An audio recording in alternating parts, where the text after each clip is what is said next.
Hey guys, so I just got to work and I decided to go ahead and do a quick video because I wanted to touch on another topic that's been coming up a lot at work lately, and that is one of the biggest mistakes I see people make after their stroke, and that's falling into the habit of only using your stronger side for everything.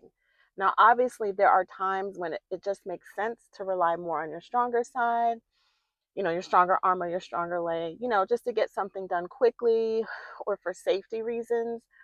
And that's totally understandable. But if your weaker arm or leg never or rarely gets included at all in your day to day tasks and activities, even if you're just using it as a support or to stabilize something while you work, your brain is going to get fewer opportunities to reconnect with the nerves and the muscles that once allowed your arm and leg to work and move. So remember, the key part of recovery is repetition. I know we say it a lot: repetition, consistency, practice.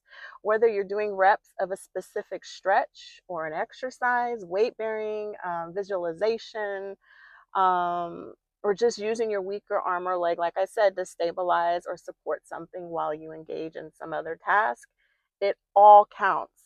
So even if your affected side is weak, slow, or not moving at all yet, try to include it as much as possible throughout the day whenever you can. The goal here is for you to give your brain more opportunities to engage and reconnect. Okay? These are the reps. And again, it all counts. So don't cast your weaker arm or leg aside. Be kind to it. Talk to it. Give it a name if you have to. I'm not even kidding. Like, you can call it Bertha, Bob, Frank, like whatever you want, but bring them along in everything you do. Okay? If this is something you catch yourself doing, let me know in the comments. And if you need ideas for how you can start incorporating your weaker arm, or your weaker side more often in your day-to-day routine, just let me know. As always, I hope this was helpful, and I will see y'all next time. If you found this video helpful, don't forget to subscribe for more DIY videos to help you along the way in your stroke recovery. Struggling at home? Have a question? Leave me a comment. I'm here to help.